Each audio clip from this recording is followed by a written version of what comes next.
Hello everyone. तो चलिए आज का क्लास स्टार्ट करते हैं और आज का क्लास आपका 1000 गोल्डन रूल्स का नेक्स्ट पार्ट नंबर 28। टेलीग्राम पर एक चैनल है त्रिगीतम, सर्च करोगे एक ग्रुप मिलेगा आपको, त्रिगीतम 4am क्लब, इसको आप ज्वाइन कर सकते हो। और अगर आपको टेस्ट की प्रैक्टिस करने हैं बिल्कुल आपके एग्ज़ाम के जैसा, है ना, तो आप क्या कर सकते हो, एक कमेंट में, इसी वीडियो के कमेंट में एक लिंक दिया होगा ऐप का, है ना, जो अपना ऐप है, इस चैनल का ही ऐप है, उसको आप डाउनलोड करना। वहाँ पर फ्री टेस्ट दिए गए हैं, फ्री टेस्ट, तो उसको जा कर के प्रैक्टिस करना। और इसके एक्सप्लेनेशन जो है बिल्कुल ही इंग्लिश और हिंदी दोनों में है, तो आप उसको देख लेना अच्छे से। दूसरी बात है कि ये सारे वीडियो जितने बन रहे हैं अभी 1000 गोल्डन रूल्स के, और जितना कुछ भी मैं यूट्यूब पे पढ़ाया हूँ पहले भी, एसपी बख्शी के जितने सारे वोकैब हैं, इसके पीडीएफ्स आप लोग ढूंढते थे ना, तो आप जाना उस ऐप पे जो लिंक में दिया हुआ है, कमेंट में जिसका लिंक दिया हुआ है, उसको डाउनलोड करना। वहाँ पर सारे पीडीएफ आपको मिल जाएंगे, एकदम फ्री में मिलेंगे, ठीक है। ऐसा मत सोचना कि पैसे लगेंगे वहाँ पर, बिल्कुल नहीं। तो जा करके सर्च करना, मिल जाएगा आपको। सर्च करना भी नहीं पड़ेगा, ऐप को अगर आप डाउनलोड करोगे आपको सब कुछ आसानी से मिल जाएगा, देखने को भी मिल जाएगा सामने से ही। अब ज़रा देखो, जिसको भी मेरे से पर्सनल गाइडेंस चाहिए आप मुझे इस व्हाट्सअप नंबर पर मैसेज करो, मैं आपको बताऊंगा इसके ज्वाइन करने के प्रोसीजर, ठीक है, और क्या क्या फ़ायदे हैं ये भी बताऊंगा। आज से हम लोग स्टार्ट करने वाले हैं एडवर्ब्स को। देखो एडवर्ब्स होते क्या हैं, इसके बारे में तो आप लोग बचपन से पढ़ते आए हो, और आज के क्लास में जो भी है ये सारे रूल्स नहीं है, ठीक है। आज जो है ये रूल्स नहीं है, बस एडवर्ब्स की जितने सारे पॉइंट्स हैं उसको मैं बताने वाला हूँ। एडवर्ब्स के बारे में कुछ पॉइंट्स हैं, उसको मैं रूल्स के जैसा लिख दिया हूँ यहाँ पर, ताकि आपका विशेष रूप से आपका ध्यान इस पर जाए, ठीक है। तो आप इसको रूल समझ करके रट्टा मारने मत बैठ जाना, फिर बहुत ज़्यादा इसको रीडिंग करने मत बैठ जाना। बस एक इंट्रोडक्शन क्लास है आज एडवर्ब्स के बारे में, तो आप इसको देख लोगे अच्छे से। और आपको पता भी चलना चाहिए कि किस टाइप के वर्ड्स जो होते हैं ये एडवर्ब्स होते हैं, ठीक है। तो आज बेसिक चीज़ें को भी देखेंगे हम लोग और एडवांस चीज़ों को भी देखेंगे, तो आप बिल्कुल ही आराम से इस वीडियो को देखो। और क्यों मैं एडवांस कह रहा हूँ ये समझोगे, इसलिए भी क्योंकि आप लोग ग्रेजुएट लेवल के एग्ज़ाम्स को लिख रहे हो, मेंस लेवल के एग्ज़ाम को अगर आप लिखते हो तो इन चीज़ों को जानना बहुत ज़रूरी है, क्योंकि बुक्स पढ़ते हो और वही चीज़ें अगर मैं भी पढ़ाऊँ तो फिर फ़ायदा क्या होगा, है ना, कुछ अलग से तो फ़ायदा होना चाहिए ना आपको। तो बिल्कुल होगा आपको, बिल्कुल एग्ज़ाम ओरिएंटेड ही मैं पढ़ा रहा हूँ, ऐसा नहीं कि पीएचडी करा रहा हूँ, ठीक है। अब ज़रा बात करते हैं। देखो सबसे पहली बात कि एडवर्ब्स के आप लोग जो पढ़े हो डेफिनेशन, वो क्या पढ़े थे कि वैसे वर्ड जो एडजेक्टिव की या फिर वर्ब्स के, है ना, या फिर खुद एडवर्ब के, इन तीनों के विशेषता बताते हैं, ऐसे वर्ड्स को कहा जाता है एडवर्ब। लेकिन यही इसका जो डेफिनेशन है ये सीमित नहीं है ना, इसके ऊपर भी कुछ चीज़ें हैं। जैसे क्या है यहाँ पर देखो, ये सारे की विशेषता तो बताते ही हैं, यहाँ पर ये भी है एडवर्ब का जो मेन जो डेफिनेशन है इसका ये है कि पार्ट्स ऑफ स्पीच जितने सारे होते हैं सबको ये क्वालिफाई करता है, हर किसी की विशेषता बताता है, मॉडिफाई करता है, फिर डिस्क्राइब करता है। कौन? एडवर्ब। इंटरजेक्शन को छोड़ करके, क्योंकि ये अलग टाइप के वर्ड्स होते हैं ना, जैसे अल्लास आप लोग सुने होंगे, हुर्रे, है ना, तो ये सारे वर्ड्स अलग ही होते हैं, तो इसकी विशेषता नहीं बताते। और बाकी पार्ट्स ऑफ स्पीच में जितने सारे हैं, noun, pronoun, adjective, adverb, verb, है ना, सबकी विशेषता बताता है एक एडवर्ब। तो आप लोग कहोगे कि सर ऐसा क्या, ऐसा तो मैंने कभी नहीं पढ़ा। नहीं पढ़े हो तो गलती आपकी नहीं है, जो बचपन से आप पढ़ते आए हो ना, वही चीज़ों को आज के जितने सारे ग्रामर के बुक्स हैं इंडियन ऑथर के, यही सारी चीज़ों को अभी भी बता रहे हैं, और आप भी इन्हीं चीज़ों को पढ़ते हो, इसलिए आपको नहीं पता है ये सब चीज़ के बारे में। मैं आपको पूरा दिखाता हूँ। यहाँ पर देखो, यहाँ पर मैंने क्या लिखा है कि एडवर्ब सभी पार्ट्स ऑफ स्पीच की विशेषता बताता है, या क्वालिफाई करता है, मॉडिफाई करता है, डिस्क्राइब करता है, बात एक ही है ना, थोड़ा बहुत फ़र्क होता है, उतना नहीं समझना है आपको। देखो यहाँ पर कैसे कहेंगे कि प्रीपोजिशन की भी विशेषता बताता है। जैसे एक एग्जांपल यहाँ पर ले आऊँ, the bird flu exactly over his head. अब देखो ओवर के पहले एग्जैक्टली आया है, और ये जो एग्जैक्टली है ना, ये हेड को डिस्क्राइब नहीं कर रहा, ये फ्लू को, बर्ड को, ये सब चीज़ों को नहीं कर रहा ये एक्सप्लेन, है ना, ये किसको बता रहा है या फिर किसको मॉडिफाई कर रहा है, तो ओवर को।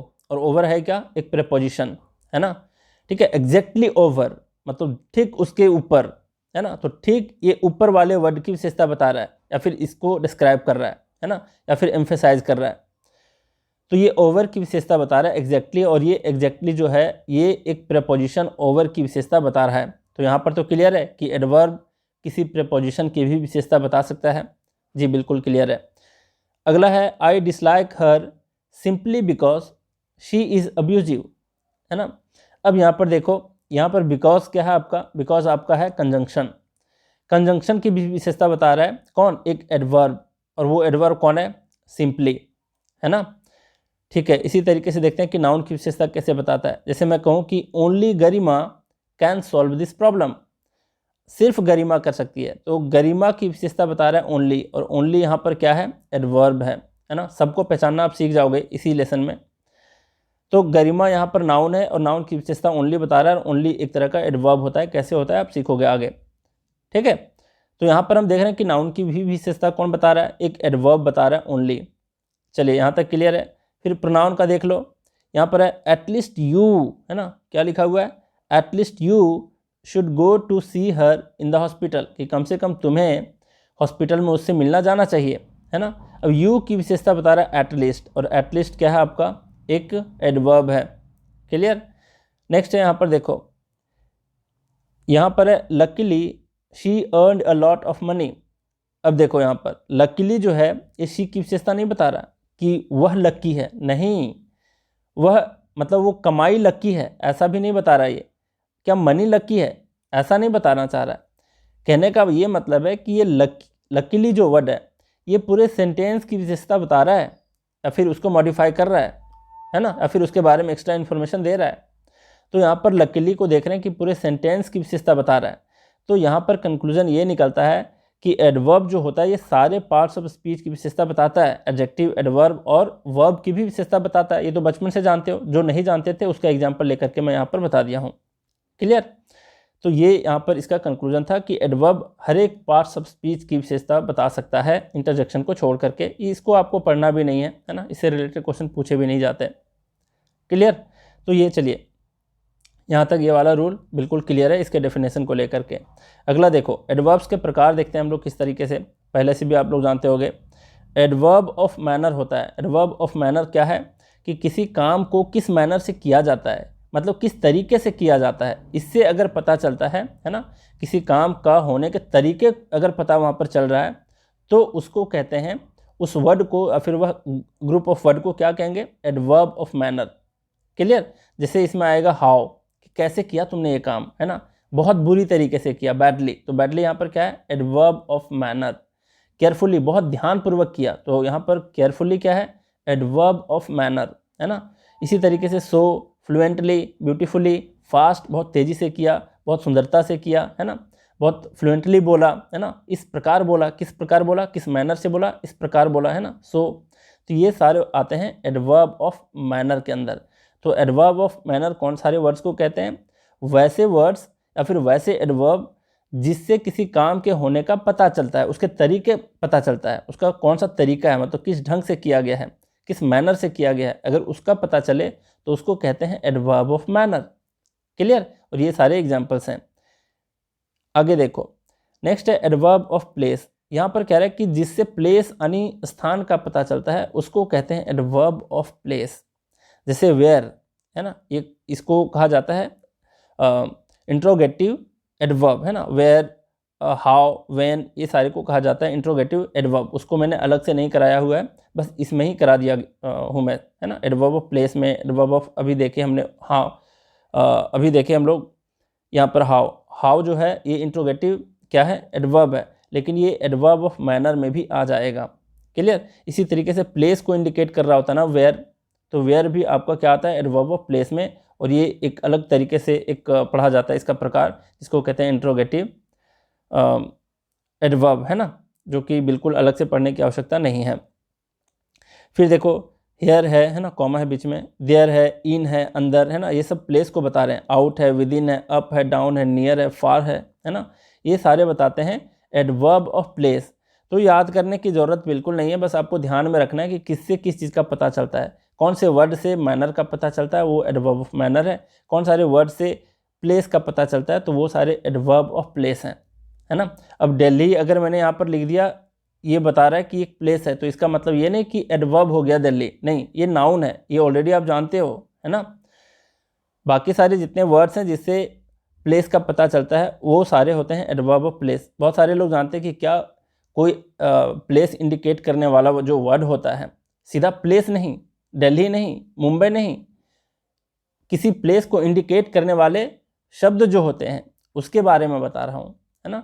तो अगर मतलब कई सारे लोग पूछते भी हैं कि क्या वो एडजेक्टिव हो सकता है, तो आज से ध्यान रखना कि कोई भी ऐसा जो वर्ड है जो प्लेस इंडिकेटिंग वर्ड्स है वो कभी एडजेक्टिव हो ही नहीं सकता, वो हमेशा एडवर्ब ऑफ प्लेस ही होता है। क्लियर? तो चलिए इसको भी आप जान गए। फिर है एडवर्ब ऑफ टाइम। यहाँ पर कह रहा है कि जिससे समय का बोध होता है उसको कहते हैं एडवर्ब ऑफ टाइम। जैसे यहाँ पर व्हेन, है ना, हाउ लॉन्ग, यहाँ पर हाउ नहीं है, हाउ लॉन्ग है ना, कितना समय लगेगा, ऐसा बोलते हैं ना।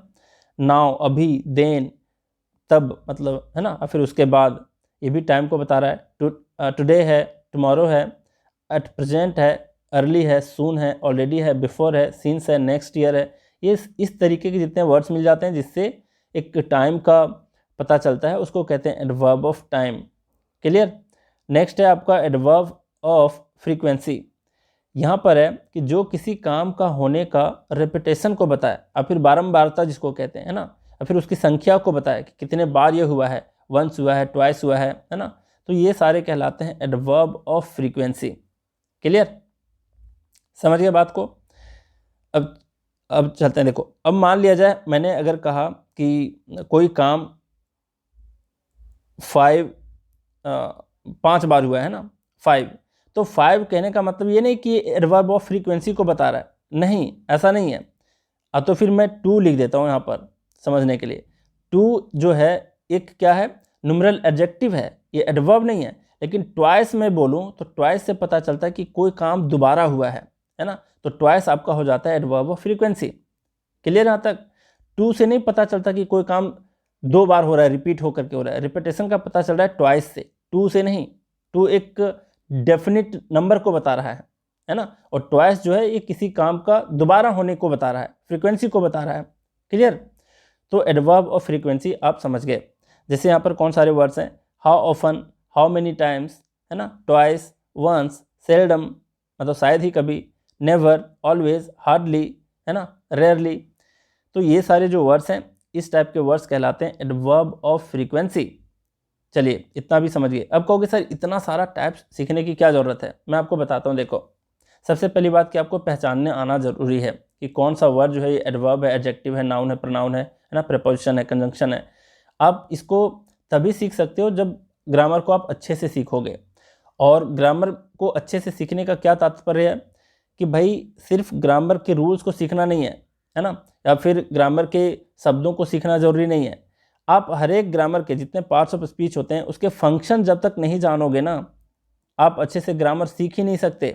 फंक्शन कहने का क्या मतलब है, कोई एक ऐसा वर्ड है, मान लिया जाए मैं कोई वर्ड ले लेता हूँ, ठीक है, एक ये एयर है, एक वर्ड है एयर, तो आप जानते हो कि ये नाउन है ना, कोई थिंग का नाम है तो नाउन है। लेकिन भाई जरूरी नहीं कि ये हमेशा नाउन होगा। अगर किसी सेंटेंस में ये किसी दूसरे तरीके से फंक्शन कर रहा है, वर्ब की तरह अगर फंक्शन कर रहा है, तो यही वर्ड कभी कभी वर्ब भी हो जाता है। बात समझ रहे हो? तो फंक्शन को सीखना ज़रूरी है। समझ गए बात को? चलिए, तो इसलिए ये सारे पॉइंट्स को ध्यान में रखना ज़रूरी है, काम आएगा आपको, है ना। और बस इसको 1-2 बार रीड कर लेना पीडीएफ से। पीडीएफ तो मैं ऐप पे अपलोड कर दूंगा और आप वीडियो को भी देख लेना 1-2 बारी, तो समझ जाओगे चीज़ों को। इसके बाद नेक्स्ट लेक्चर से हम लोग क्या देखने वाले हैं, रूल्स, है ना, अच्छे तरीके से सीखेंगे। फिर यहाँ पर क्या कह रहा है कि एडवर्ब ऑफ डिग्री क्या कहलाता है। देखो, एडवर्ब ऑफ डिग्री के हैं और फिर एडवर्ब ऑफ रेंज के हैं, एक्सटेंट के हैं, क्वांटिटी के हैं, है ना, मतलब किस हद तक की बात अगर ये करता है। देखो, या किसी काम के होने का हद बताता है। हद मतलब किस दायरा तक हो सकता है कोई काम, है ना, कितना हो सकता है ना, किस क्वांटिटी में हो सकता है, किस रेंज में हो सकता है, किस डिग्री में हो सकता है ना, किस लेवल में हो सकता है, उसको कहते हैं adverb of degree, adverb of range, extent या फिर क्वांटिटी। या फिर कोई काम कितना ज़्यादा या कम हो रहा है यह बताता हो, तो ऐसे वर्ड को कहते हैं एडवर्ब ऑफ डिग्री। क्लियर? जैसे हाउ मच, है ना, ये क्या इंट्रोगेटिव एडवर्ब है जो कि एक क्या बता रहा है, डिग्री को बताता है ना, इसलिए एडवर्ब ऑफ डिग्री भी है।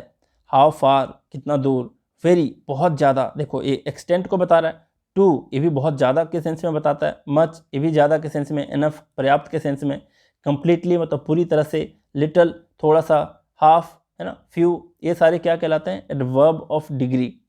तो ज़रूरी नहीं कि एक कोई वर्ड हो वो सिर्फ एडजेक्टिव होगा, कोई ज़रूरी नहीं है कि एक कोई वर्ड है तो वो सिर्फ एडवर्ब होगा। अगर आप पूरे ग्रामर को पढ़ोगे तो अगर सीख जाओगे अच्छे से तो लास्ट में आपको पता चलेगा कि एक वर्ड, सेम वर्ड कभी एडजेक्टिव बन जा रहा है, कभी एडवर्ब बन जा रहा है, और कहीं अपने फंक्शन के हिसाब से वो वर्ब भी बन जा रहा है ना। तो इस पर आपको ध्यान देना पड़ेगा, फंक्शन को सीखना है हमें मुख्य रूप से।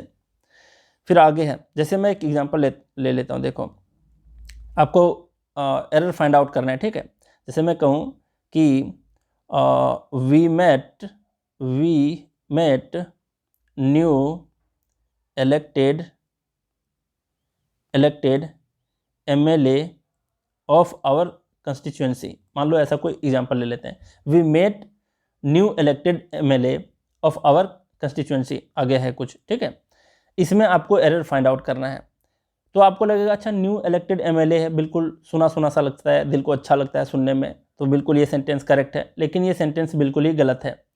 अब इसको आप तभी अच्छे से कर पाओगे, इसमें एरर फाइंड आउट कर पाओगे जब आप पार्ट्स ऑफ स्पीच को समझ पाओगे अच्छे से। जैसे यहाँ पर देखो MLA क्या है, नाउन है ना। नाउन की विशेषता कौन बताता है, नाउन की विशेषता एक एडजेक्टिव बताता है, तो ये एडजेक्टिव है।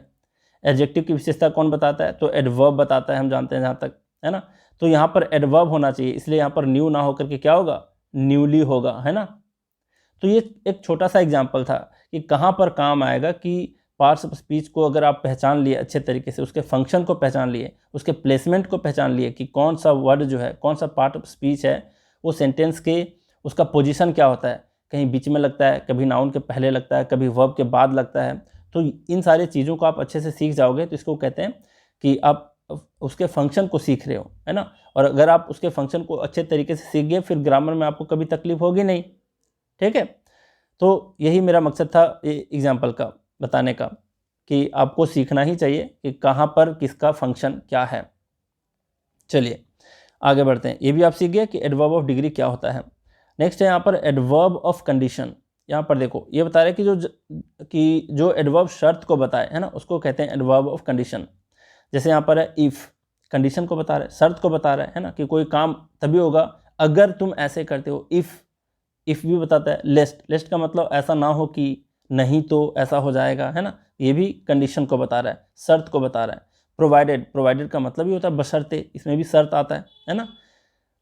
तो यहाँ पर क्या है कि इफ, लेस्ट, प्रोवाइडेड, ये सारे वर्ड्स क्या हैं, एडवर्ब ऑफ कंडीशन हैं। चलिए आगे देखते हैं, एडवर्ब ऑफ रीजन क्या होता है, कारण बताने वाले शब्द, है ना, उसको कहते हैं एडवर्ब ऑफ रीजन। जैसे बिकॉज है, बिकॉज ऑफ है। अब बिकॉज ऑफ को देखोगे तो बाद में पता चलेगा कि प्रीपोजिशन भी है ना। आप अच्छे से पढ़ोगे, है ना, बहुत लोग नहीं पढ़े होंगे कि बिकॉज ऑफ को प्रीपोजिशन भी कहते हैं। और देख लो यहाँ पर एडवर्ब ऑफ रीजन भी आ रहा है। यहाँ पर बिकॉज जो है कंजंक्शन का काम करता है, लेकिन यहाँ देख रहे हैं कि एडवर्ब भी है ये, तो इसके फंक्शन पे डिपेंड करेगा। क्लियर, और फंक्शन ही सिखाना हमारा काम है और आप सीखोगे अच्छे तरीके से। फिर यहाँ पर है कंसिक्वेंटली, है ना, जिसको हिंदी में कहेंगे परिणाम स्वरूप। हेंस है इसलिए, है ना, रीजन को बता रहा है, और फिर कह सकते हो कि इसके इफेक्ट को भी बता रहा है, परिणाम को। फिर देयरफॉर, इसलिए। तो ये सारे जो वर्ड्स हैं ये क्या कहलाते हैं, एडवर्ब ऑफ रीजन, अपने फंक्शन के बेसिस पर, ठीक है। क्योंकि बिकॉज हो सकता है कहीं जाकर के कंजंक्शन हो जाए, और अपने फंक्शन के हिसाब से ये एडवर्ब ऑफ रीजन भी हो सकता है। फिर अगला है एडवर्ब ऑफ कॉन्ट्राडिक्शन, मतलब जो कॉन्ट्राडिक्ट करे, मतलब जिससे विरोध का पता चले, तो वैसे वर्ड्स को क्या कहते हैं, एडवर्ब ऑफ कॉन्ट्राडिक्शन। जैसे although, even though, not withstanding, ये सारे जो वर्ड्स होते हैं इसको कहते हैं एडवर्ब ऑफ कॉन्ट्राडिक्शन। ये सारे विरोध को बताना चाह रहा होता है, ठीक है। चलिए आगे है एडवर्ब ऑफ व्यू पॉइंट, मतलब जिससे किसी का दृष्टिकोण का पता चले, है ना, उसके विचार का पता चले, ओपिनियन का पता चले, तो वैसे वर्ड्स को कहते हैं एडवर्ब ऑफ व्यू पॉइंट।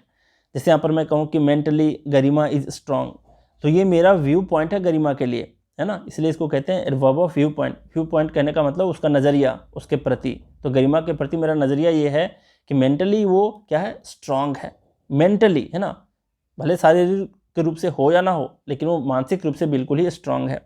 इसलिए हम कहते हैं कि मेंटली जो एक वर्ड है ये है adverb of view point. Clear यहाँ तक? इसी तरीके से बहुत सारे वर्ड मिलेंगे जिसको आप अपने तरीके से समझोगे और कहीं भी देखने को मिल जाए तो आप समझ जाओगे कि वो किस तरीके का एडवर्ब है ना। और आज के वीडियो बनाने का यही मेरा मकसद है कि आप उसको पकड़ पाओ। अब ज़रा देखो, एक होता है एडवर्ब ऑफ ट्रूथ। इससे क्या पता चलता है? किसी चीज़ के फैक्ट का पता चलता है, सच्चाई का पता चलता है ना। जैसे इन फैक्ट बोलते हैं ना, वास्तव में, इन फैक्ट, सर्टेनली, निश्चित ही, ऑफ कोर्स, बेशक, है ना। तो ये सारे जो वर्ड्स होते हैं ये किसी की सच्चाई को बता रहा होता है ना, किसी फैक्ट को क्वालिफाई कर रहा होता है। तो ऐसे शब्दों को ही कहा जाता है एडवर्ब ऑफ ट्रूथ। क्लियर? फिर एडवर्ब ऑफ रिएक्शन और कमेंट। अब देखो, किसी के रिएक्शन का अगर पता चले, प्रतिक्रिया का पता चले, है ना, आप कोई काम कर लिए, कोई वीडियो बनाता है, कोई कमेंट करता है वहाँ पर, तो अपना रिएक्शन देता है ना। तो जिस तरीके के वर्ड का इस्तेमाल किया जाता है और उससे किसी की का प्रतिक्रिया का पता चले तो उसको कहते हैं एडवर्ब ऑफ रिएक्शन और फिर एडवर्ब ऑफ कमेंट। क्लियर? जैसे यहाँ पर मैं बोलूँ टू माई सरप्राइज, है ना, टू माई सरप्राइज मतलब आप रिएक्ट करना चाह रहे हो, आप सरप्राइज्ड हो किसी के एक्शन से, है ना, और आप प्रतिक्रिया देना चाह रहे हो ये वाला वर्ड बोल करके। To my surprise he failed in the mains examination, मतलब मैं जानता था कि वो फेल नहीं होगा लेकिन मेरे सरप्राइज में देखो कि वो फेल हो गया, है ना। तो यहाँ पर ये क्या है? टू माई सरप्राइज, ये है आपका एडवर्ब ऑफ रिएक्शन। फिर एडवर्ब यहाँ पर है एडवर्ब ऑफ अफर्मेशन, है ना, मतलब हाँ में जवाब देने को बोलते हैं अफर्मेशन। निगेशन का मतलब ना में जवाब देने को बोलते हैं। तो ये सारे वर्ड्स कहलाते हैं एडवर्ब ऑफ अफर्मेशन और फिर निगेशन। से एस है, नो है, श्योरली है, सर्टेनली है, नॉट है, नॉट एट ऑल है, बाय नो मीन्स है, इंडीड है ना। ये सारे शब्दों को कहते हैं एडवर्ब ऑफ अफर्मेशन और निगेशन। क्लियर? बस पहचानने आपको आना चाहिए, बहुत ज़रूरी नहीं है कि आप हर एक वर्ड के बारे में जानें, बस इतना जान लें कि किस तरीके के शब्द जो होते हैं ये एडवर्ब होते हैं। ठीक है? बहुत ज़्यादा माथा पच्ची इसमें नहीं लगाना है। अब देखो, एडवर्ब को हम दूसरे तरीके से किस तरीके से कैटेगराइज करते हैं ये मैं बता रहा हूँ, जो थोड़ा सा एडवांस लेवल का चीज़ है। अभी तक जो मैंने बताया इसके पहले, है ना, टाइप्स ऑफ एडवर्ब, वो सारे सिंपल थे, वो हर एक बुक्स में आपको देखने को मिल जाएगा। ये चीज़ें आपको देखने को नहीं मिलेंगी बुक्स में, सारे बुक्स में नहीं, कुछ बुक्स में आपको मिल सकती हैं। तो ज़रा इसके ऊपर गौर करते हैं। देखो, एडवर्ब्स तो एक सिंपल एडवर्ब्स होता है। सिंपल एडवर्ब्स कहने का मतलब है जो सिंगल वर्ड वाले जितने सारे देखे हम लोग ऊपर में, है ना, उसको कहते हैं एडवर्ब्स, सिंपल एडवर्ब्स। फिर एडवर्बियल्स और फिर एडवर्बियल फ्रेज। क्या होता है भाई? ये देखो, दोनों में थोड़ा सा फ़र्क है, एडवर्बियल में और एडवर्बियल फ्रेज में। ये मैं बता देता हूँ आगे, टेंशन मत लो, ये अलग ही चीज़ है। फिर एडवर्बियल क्लॉज, इसको कैसे जानेंगे ये भी देख लेंगे आज। लिंकिंग एडवर्ब्स क्या होता है? अब देखो, कंजंक्टिव एडवर्ब्स होता है और कंजंक्शन होता है, इसको हम लिंकिंग एडवर्ब्स के अंदर ही पढ़ते हैं। एक जो कंप्लीट चैप्टर है ना कंजंक्शन, इसमें से 90% जितने सारे कंजंक्शन हैं ये हम एडवर्ब के अंदर भी पढ़ते हैं, वो एडवर्ब की तरह भी फंक्शन करता है। अब देखोगे चीज़ों को, ठीक है, जब मैं पढ़ाना स्टार्ट करूँगा। देखो, आगे देख लेते हैं इन चीज़ों के बारे में। यहाँ पर है कि एडवर्बियल फ्रेज क्या है, ये तो मैं बता दिया कि एडवर्ब्स क्या है, इसके बारे में ही डिस्कस किए सिंगल वर्ड वाले, है ना। एडवर्ब, यहाँ पर है एडवर्बियल फ्रेज, ये क्या होता है? एडवर्बियल फ्रेज उसको कहते हैं जब दो या दो से अधिक वर्ड मिलकर के एडवर्ब का काम करता है तो उसे एडवर्बियल फ्रेज कहते हैं। जैसे मैं बोलूँ यहाँ पर एडवर्बियल फ्रेज का एग्जांपल, वेरी वेल, है ना, वेरी वेल, वेल भी है आपका एडवर्ब, इसकी विशेषता वेरी भी बता रहा है, तो ये दोनों क्या हो गए? वेरी वेल एडवर्बियल फ्रेज है। दो से अधिक वर्ड है इसमें, मतलब दो वर्ड हैं और फिर दो से अधिक है, तब उसको कहते हैं एडवर्बियल फ्रेज।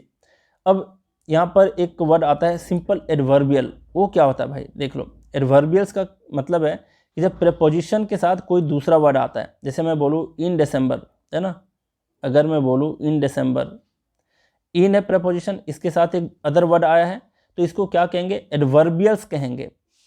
सिंपल सा इसको पहचानने का तरीका ये है कि जहाँ पर प्रेपोजिशन के साथ कोई दूसरा वर्ड आया है और वो मिल करके एडवर्ब का फंक्शन करे तो उसको हम कहते हैं एडवर्बियल्स, है ना। ये थोड़े से टेक्निकल वर्ड्स हैं, है ना, किसी को कहोगे पढ़ाओगे तो थोड़ा सा इंप्रेस होगा सामने वाला सुन के कि हाँ इसके पास नॉलेज है। हालांकि जानना चाहिए, क्या दिक्कत है आपको एक्स्ट्रा जानने में। और इस जो भी मैं पढ़ा रहा हूँ इसका यूज है, ऐसा नहीं कि मैं यूँ ही पढ़ा दे रहा हूँ। जैसे मैं नाउन के टाइप्स नहीं कराया था, है ना, प्रॉपर नाउन है, ये है, दिस दैट, बहुत ज़्यादा कुछ था वहाँ पर, तो बताना ज़रूरी नहीं समझा क्योंकि उसके बेस्ट पर, टाइप्स के बेस्ट पर क्वेश्चन पूछे नहीं जाते। यहाँ पर मैं इसलिए बता रहा हूँ ताकि आप पहचानने के लिए सीख जाओ एटलीस्ट। फिर देखो यहाँ तो समझ गए कि दोनों में फ़र्क क्या है। एडवर्बियल फ्रेज कहने का मतलब है जो दो वर्ड मिलकर के एडवर्ब का काम करता है, और एडवर्बियल सिंपल रहे तो जहाँ पर प्रेपोजिशन के साथ दूसरा वर्ड मिले, आप समझ जाना, मतलब अगर वो एडवर्ब का काम करे तो उसको एडवर्बियल्स कहते हैं। फिर यहाँ पर देखो एडवर्बियल फ्रेज की बात कर लेते हैं। एडवर्बियल फ्रेज इसमें हम दोनों देखेंगे, ठीक है, एडवर्बियल्स को भी देखेंगे और एडवर्बियल फ्रेज को भी देखेंगे। यहाँ पर कह रहा है कि adverbial phrase when, where, how and why का रिप्लाई होता है। अब इसको रट्टा नहीं मारना है, बस समझते जाना है, ठीक है। इसके बेस पर बहुत ज़्यादा कुछ आपको नहीं पूछा जाएगा, बस पहचानने के तरीके मैं बता रहा हूँ।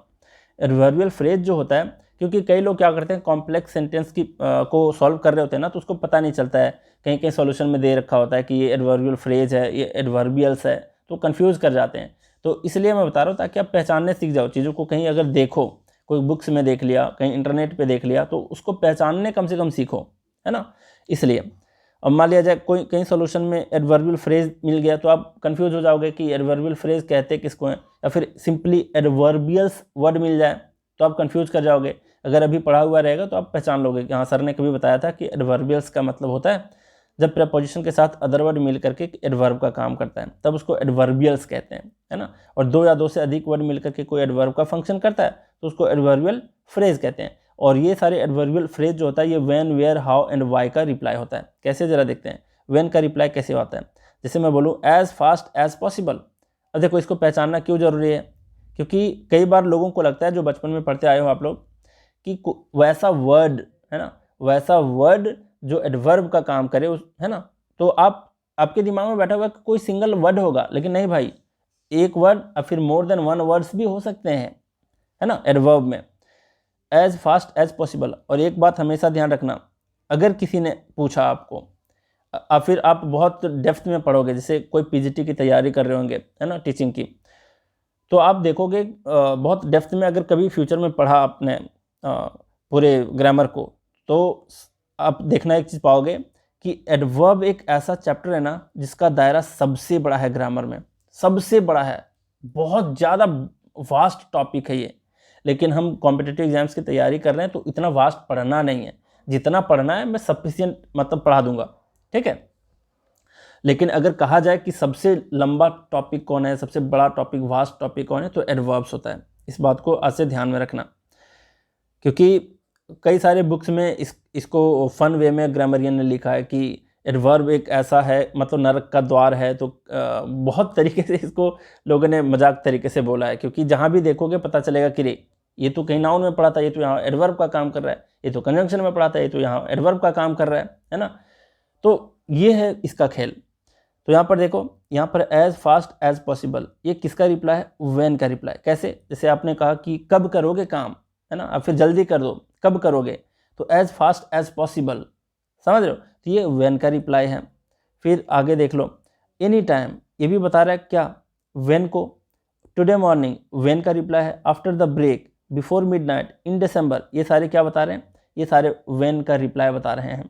और ये सारे क्या हैं, एडवर्बियल फ्रेज हैं या फिर एडवर्बियल्स हैं। क्लियर। जैसे यहाँ पर आफ्टर आया है, आफ्टर के बाद द ब्रेक है, मतलब एडवर्बियल्स बोल सकते हैं, इसको भी एडवर्बियल्स, इसको भी एडवर्बियल्स, है ना, या फिर एडवर्बियल फ्रेज भी कह सकते हो, है ना। टुडे मॉर्निंग है तो दो वर्ड हैं, तो इसको अब प्योरली अगर कहा जाए तो ये एडवर्बियल फ्रेज है। बाकी ये तीनों क्या हैं, एडवर्बियल्स हैं, क्योंकि इसमें प्रेपोजिशन आया है ना। तो वर्ड्स को बस अब ध्यान में रखना। फिर वेयर का रिप्लाई कैसे होता है, जैसे एट होम, है ना, around the sun, by the mail box, under the table, right here, ये सारे शब्द क्या हैं, वेयर का रिप्लाई है, और ये सारे एडवर्बियल्स हैं। अब जरा देखो, एक चीज़ मैं आपसे पूछना चाहता हूँ, यहाँ पर है राइट हेयर, यहाँ पर क्या है, राइट हेयर, मतलब ठीक यहाँ, है ना, चूहा कहाँ देखा, ठीक यहाँ देखा, तो राइट हेयर। राइट हेयर यहाँ पर कह रहा है कि ये एडवर्बियल फ्रेज है, लेकिन सिंपली मैं बोलूँ हेयर, तो हेयर क्या है, हेयर आपका एडवर्बियल फ्रेज नहीं है। क्यों, क्योंकि ये सिंगल वर्ड है। एडवर्बियल फ्रेज में दो या दो से अधिक शब्द होते हैं, एडवर्बियल्स में दो या दो से अधिक शब्द होते हैं, लेकिन हेयर आपका क्या बता रहा है, सिंगल वर्ड है, और ये बता रहा है किसी प्लेस को। तो प्लेस इंडिकेटिंग वर्ड्स क्या कहलाते हैं, एडवर्ब ऑफ प्लेस, है ना। तो इस चीज़ को समझना। फिर आगे हाउ का रिप्लाई कैसे होता है ना, ये मैनर्स को भी बता रहा होता है एक तरह से, क्योंकि हाउ खुद भी एक एडवर्ब ऑफ मैनर है। जैसे वेरी वेल, कैसा काम किया, बहुत अच्छा काम किया, कैसे काम किया, कैसा किया, हाउ, तो हाउ का रिप्लाई है। क्वाइट ईजिली, बहुत आसान तरीके से कर दिया। तो ये क्या है, हाउ का रिप्लाई है। ये सारे क्या कहलाते हैं, ये सारे कहलाते हैं एडवर्बियल फ्रेज। फिर आगे देखो, वाई का रिप्लाई कैसे होता है, जैसे फॉर कमिटिंग क्राइम, मतलब क्यों ऐसा काम किया, तो for committing crime, crime commit करने के लिए। फॉर पिटी सेक, है ना, दया के भावना के लिए। फिर है टू रिवाइज थोरोली, है ना, to have a happy marriage, क्यों शादी किया, है ना, तो to have a happy marriage, चाहे जो भी है, मतलब एक तरह से देखा जाए तो ये वाई का रिप्लाई दे रहा है। तो ये सारे देख रहे हो, एक से अधिक वर्ड्स हैं इसमें, और ये सारे एडवर्बियल फ्रेज हैं, ये सारे एडवर्ब के काम करते हैं, ठीक है। फिर आपका आता है एडवर्बियल क्लॉज। अब एडवर्बियल क्लॉज क्या है, इसको समझो। मतलब कुछ ऐसे भी एडवर्ब होते हैं जो पूरे सेंटेंस को, पूरे क्लॉज को क्वालिफाई करता है, उसके बारे में बताता है ना, और फिर उसको एम्फेसाइज करता है, उसकी विशेषता को बताता है। तो उस पर्टिकुलर जो एडवर्ब होगा उसको कहेंगे एडवर्बियल क्लॉज। अब समझो, इसको समझने की कोशिश करो। यहाँ पर एक सेंटेंस है, he failed in the exam because he was negligent in his study. अब यहाँ पर क्या समझने वाली बात देखो, यहाँ पर क्या है, अगर मैं पूछूं कि बिकॉज क्या है, आप कहोगे सर कंजंक्शन है। बचपन से जानते हैं कि दो क्लॉज को जोड़ने वाला जो होता है उसको कहते हैं कंजंक्शन। चलो मैं मान लिया ये कंजंक्शन है। फिर यहाँ पर कहोगे कि सर ये एडवर्ब ऑफ रीजन भी है। क्या है, एडवर्ब ऑफ रीजन भी। लेकिन गौर करो, ये दोनों में से इसको हम दोनों भी नहीं मान सकते, मान तो दोनों सकते हैं, लेकिन तीसरा अगर वर्ड आता है एडवर्बियल क्लॉज, तो ये एडवर्बियल क्लॉज हो जाता है। क्यों, क्योंकि ये सेपरेट नहीं लिखा गया है, इस सेंटेंस का ही पार्ट है और इस पूरे सेंटेंस को क्वालिफाई कर रहा है, इसलिए इसको कहेंगे क्या, एडवर्बियल क्लॉज। जैसे देखो, ही was negligent in his study, है ना, ये अलग से ही को क्वालिफाई नहीं कर रहा, है ना, नेग्लिजेंट को क्वालिफाई नहीं कर रहा, ये स्टडी को क्वालिफाई नहीं कर रहा, बल्कि ये पूरे पार्ट को, पूरे क्लॉज को ही क्या कर रहा है, क्वालिफाई कर रहा है, इसलिए इसको कहेंगे कि ये एडवर्बियल क्लॉज है।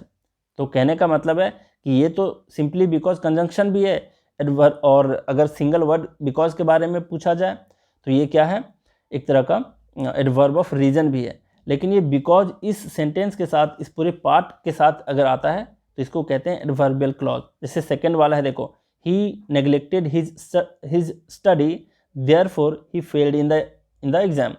अब यहाँ पर समझो, देयरफॉर जो है इसका पार्ट नहीं है, इसको कॉमा दे करके देखो अलग कर दिया गया है ना, अलग से लिखा गया है इसको, तब हम इसको कह सकते हैं कि एडवर्ब ऑफ रीजन है ना। और फिर इसको कंजंक्टिव एडवर्ब भी कह सकते हैं, क्योंकि ये कंजंक्शन का काम कर रहा है, दो पार्ट को जोड़ रहा है ना। इसी तरीके से बिकॉज भी दो पार्ट को जोड़ रहा है, लेकिन इसको अलग करके कॉमा दे करके कहीं नहीं लिखा गया, और ये इस वाले पार्ट का ही एक हिस्सा है, मतलब सेकंड वाले क्लॉज का ही एक हिस्सा है, इसलिए पूरा क्लॉज ही क्या कहलाएगा आपका, एडवर्बियल क्लॉज। क्लियर यहाँ तक, ठीक है। अब फिर एक आता है लिंकिंग एडवर्ब्स। इसके अंदर ही हम लोग पढ़ते हैं कंजंक्शन को और कंजंक्टिव एडवर्ब्स को, है ना। जितने सारे कंजंक्शन है उसको हम एक तरीके से कंजंक्टिव एडवर्ब्स भी कह सकते हैं, या फिर लिंकिंग एडवर्ब्स भी कह सकते हैं, जिससे दो क्लॉज को जोड़ा जाता है। जैसे यहाँ पर देन आ गया, ऑल्सो आ गया, फर्दर मोर, सिमिलरली, ये सारे वर्ड क्या हैं, दो सेंटेंस को जोड़ने के काम भी आते हैं, इसलिए इसको कभी कभी ये कंजंक्शन हो जाता है, कभी कंजंक्टिव एडवर्ब्स हो जाता है, तो इसी को हम लोग लिंकिंग एडवर्ब्स भी नाम दे देते हैं, है ना। तो ये सारे वर्ड देख करके आपको कंफ्यूज नहीं होना।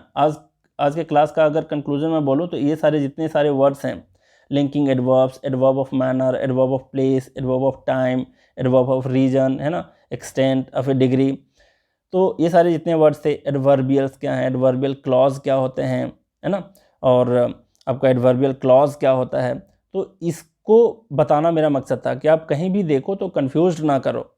क्लियर।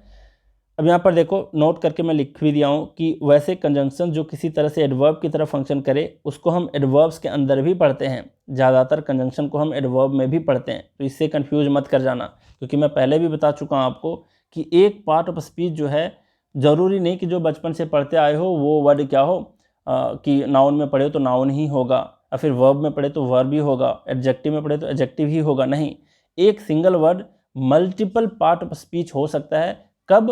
अपने फंक्शन के तौर पर, मतलब उसके फंक्शन, जो उसका फंक्शन है सेंटेंस में, वो डिसाइड करेगा कि ये कौन सा पार्ट ऑफ स्पीच है। जैसे मैं एक एग्जांपल आपको बता देता हूँ। देखो, एक एग्जांपल मैं यहाँ पर क्या ले लूँ, ऐसे ले लेते हैं। जैसे मैं बोलूँ कि walking in the morning is good for health, है ना, शॉर्ट कर देता हूँ, इज़ गुड फॉर हेल्थ। अगर मैं इसको लिख दिया walking in the morning is good for health, ठीक है, अभी शॉर्ट करके इन द मॉर्निंग हटा के लिखा हूँ। यहाँ पर क्या है, आप अगर पकड़ पाओगे इसको, है ना, तो ये वॉकिंग यहाँ पर क्या है बताओ, वॉकिंग यहाँ पर क्या है, वॉकिंग जो है इज़ का सब्जेक्ट है, इस वर्ब का सब्जेक्ट है, और अगर वर्ब आया है तो उसका कोई ना कोई सब्जेक्ट होगा, या फिर कोई सब्जेक्ट आया है तो कोई ना कोई यहाँ पर इसका वर्ब होगा। तो इस तरीके से देखते हैं कि सब्जेक्ट का काम कौन करता है, कोई ना कोई नाउन करता है या प्रोनाउन करता है। तो ये क्या है आपका नाउन है। यहाँ पर ये मत समझ लेना कि ये वर्ब है, मतलब ये जेरेंड वाला है ना। जब डिटेल में पढ़ेंगे हम लोग तो सीखेंगे इसके बारे में। अब देखना यही वॉकिंग जो है, यही वॉकिंग जो है ये कई बार क्या हो जाता है नाउन, यहाँ पर तो नाउन का काम कर रहा है, ये एडजेक्टिव की तरह भी काम करेगा। कब मैं ये आपको बता रहा हूँ, देखो जैसे मैं अगर कहूँ आपको कि don't drive, don't drive, don't drive on walking road, है ना, ऐसा मैं एग्जांपल ले लूँ, ठीक है। अब यहाँ पर क्या देख रहे हो, डोंट ड्राइव मतलब कोई गाड़ी आपको नहीं ड्राइव करने कहाँ, जो वॉक करने वाला रोड है। अब यहाँ पर क्या है, रोड क्या है आपका नाउन है, तो नाउन के पहले क्या आएगा, एडजेक्टिव आएगा। ऑब्वियस सी बात है, एडजेक्टिव ही नाउन की विशेषता बताता है। तो यहाँ पर वॉकिंग किसका काम किया, एडजेक्टिव का। तो यहाँ पर अगर आप देख पा रहे हो तो वॉकिंग यहाँ पर नाउन था और यहाँ पर एडजेक्टिव बन गया, है ना। अब फिर अगला अगर एग्जांपल लें तो अगर मैं बोलूँ कि I saw him walking in the park, है ना। अब फिर दूसरे तरीके से ऐसे ले लो कि he was walking in the park, है ना, he was walking in the park. तो यहाँ पर वॉकिंग क्या है, ये एक्शन कर रहा है, ये काम कर रहा है ना। तो यहाँ पर वॉकिंग आपका क्या है, वर्ब है ना। तो यहाँ पर क्या देख रहे हैं कि कभी वॉकिंग नाउन हो जा रहा है, कभी वॉकिंग आपका एडजेक्टिव हो जा रहा है, कभी वॉकिंग यहाँ पर क्या हो जा रहा है, वर्ब हो जा रहा है। तो कहने का ये मतलब है कि कोई भी पार्ट ऑफ स्पीच जो होता है वो फिक्स नहीं होता, वो अपने फंक्शन के आधार पर उसका पार्ट ऑफ स्पीच चेंज होता है, और इसी फंक्शन को हमें सीखना है। नहीं सीखोगे तो बहुत सारे क्वेश्चन आप डील नहीं कर पाओगे एग्जाम में, और आपका नॉलेज बस सीमित रह जाएगा। मतलब जैसे बचपन से पढ़ते आए हो छोटे छोटे ग्रामर के बुक्स में, और फिर जो ट्रांसलेशन में पढ़े हो बचपन से टीचर से, है ना, जो गलतियाँ आप करते आए हो बचपन से वही गलती आगे भी करोगे, नॉलेज बढ़ेगा नहीं, बस रट्टा मार करके 2-4 जो फार्मूला बेस्ड होते हैं रूल्स वो याद कर लोगे, उससे बहुत ज़्यादा आपको लाइफ में फ़ायदा होने वाला नहीं है, ना ही एग्ज़ाम में फ़ायदा होने वाला है। फार्मूला बेस्ड कहने का मतलब है नॉट ओनली बट ऑल्सो वाला, है ना। उसका फिक्स एक फार्मूला होता है कि इसी स्ट्रक्चर पे ये काम करता है। हार्डली स्कैर्सली वाला, है ना, इसके बाद देन आता है, इसके बाद वेन आता है। तो ये फार्मूला बेस्ड रूल्स कहलाते हैं, ये कॉन्सेप्ट बेस्ड रूल्स नहीं हैं। और अभी जो मैंने आपको बताया ये सारे आते हैं कॉन्सेप्ट के अंदर, ठीक है। तो आपको कॉन्सेप्ट भी समझना है, चीज़ों को समझते जाना है धीरे धीरे, ये सारे वर्ड से भी चीर परिचित होते जाना है कि लिंकिंग एडवर्ब्स भी होता है ना, जो कंजंक्शन भी होता है, कंजंक्टिव एडवर्ब्स भी कहलाता है। फिर आपका एडवर्बियल्स क्या होता है, एडवर्बियल क्लॉज क्या होता है ना, एडवर्बियल फ्रेज क्या होता है। तो ये सारे शब्दों को आपको जानना था, ठीक है। तो चलिए बहुत कुछ सीखे, और ऐप का लिंक इस कमेंट में दे रखा होगा, तो आप जा करके उसको डाउनलोड करना और जा करके टेस्ट वगैरह लगाया करो वहाँ पे, और इसके PDF भी आपको वहीं पर मिलेगा, ठीक है। तो आपको नाराज़ होने की ज़रूरत नहीं थी, और क्योंकि हर इंडिविजुअल को मुझे अलग से सेंड करना होता था व्हाट्सएप पे, तो वो थोड़ा सा मुझे अजीब लगता था, तो मैं ऐसा कुछ जुगाड़ लगाया हूँ कि आपको ईजिली अवेलेबल हो जाए, है ना। तो ऐप को डाउनलोड करना, वहाँ पर स्टडी मटेरियल करके एक सेक्शन दिया होगा, वहाँ पर आपको सारे PDFs मिल जाएंगे, एकदम टॉपिक वाइज मिल जाएंगे। वहाँ पर सारा फोल्डर बना हुआ है, फ्री टेस्ट भी हैं जो एग्ज़ाम ओरिएंटेड टेस्ट हैं, ईजी लेवल के, मीडियम लेवल के, एडवांस लेवल के, सारे टेस्ट वहाँ पर धीरे धीरे अवेलेबल हो रहे हैं, तो आप उसका फ़ायदा उठा, ठीक है। तो चलिए आज भी बहुत कुछ सीखे, तो आज का क्लास हम यहीं रैप अप करते हैं। Thank you very much.